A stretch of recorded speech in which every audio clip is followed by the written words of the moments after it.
ओम नमः शिवाय। नमस्कार दोस्तों, स्वागत है आप सभी का आपके अपने यूट्यूब चैनल खुशहाल ज़िंदगी में।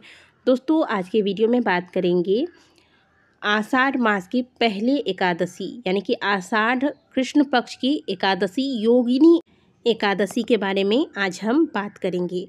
योगिनी एकादशी जो कि कई प्रकार के पापों से व्यक्ति को मुक्ति दिलाने वाला एकादशी व्रत माना गया है। इस एकादशी व्रत के प्रभाव से कई प्रकार के यज्ञों का फल भक्तों को प्राप्त होता है। आइए जानेंगे कि साल 2024 में योगिनी एकादशी का व्रत किस दिन रखा जाएगा तथा व्रत के क्या नियम हैं।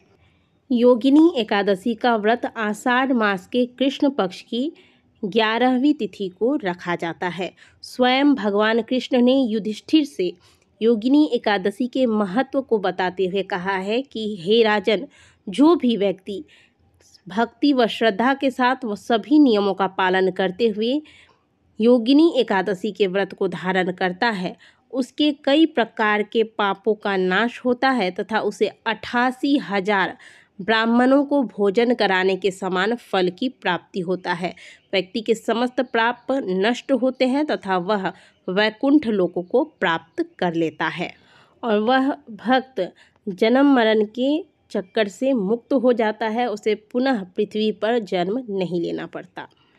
आइए जानते हैं योगिनी एकादशी साल 2024 में किस दिन रखा जाएगा। हिंदू पंचांग के अनुसार साल 2024 में आषाढ़ मास की कृष्ण पक्ष की योगिनी एकादशी का जो तिथि है वह आरंभ होगा 1 जुलाई को प्रातःकाल 10:26 पर तथा इस तिथि का समापन अगले दिन 2 जुलाई सुबह 8:42 पर हो जाएगा। क्योंकि 1 जुलाई को दशमी युक्त एकादशी है और जैसा कि हमने आपको कई बार बताया है कि दशमी युक्त एकादशी बिल्कुल भी शास्त्र विरुद्ध है। इस एकादशी के व्रत को धारण करने से हमें शुभ फलों की प्राप्ति नहीं होती है। यह एकादशी जो है वह राक्षसों के बल को बढ़ाने वाला होता है। इसीलिए हमेशा द्वादशी युक्त एकादशी का व्रत करना चाहिए। यही हर महीने में शुद्ध एकादशी का व्रत माना गया है और इसी से भगवान विष्णु प्रसन्न होते हैं। तो एकादशी का व्रत इस बार 2 जुलाई को रखा जाएगा।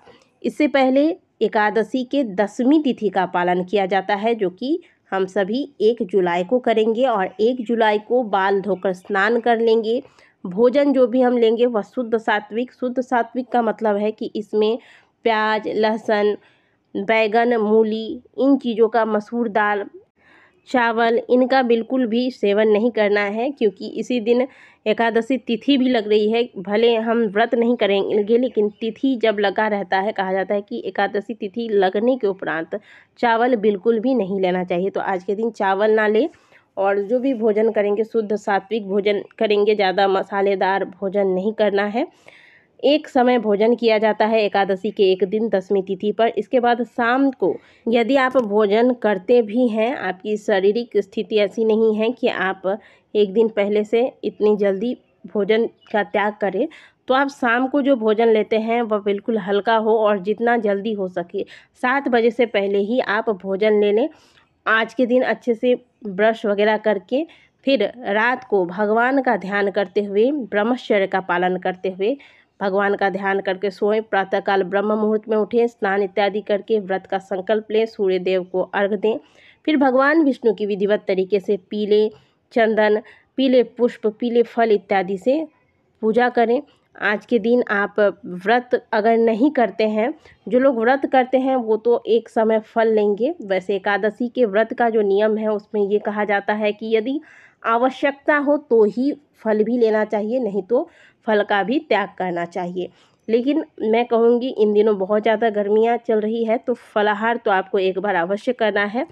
इसे किसी भी प्रकार का दोष नहीं लगता है, एक बार फलाहार लें। जो लोग व्रत नहीं कर रहे हैं वो आज के दिन शुद्ध सात्विक भोजन लें और चावल का बिल्कुल भी आज के दिन प्रयोग ना करें। ना ही चावल का सेवन करना है, ना ही किसी को चावल दान में देना है। इस बात का ध्यान रखिएगा।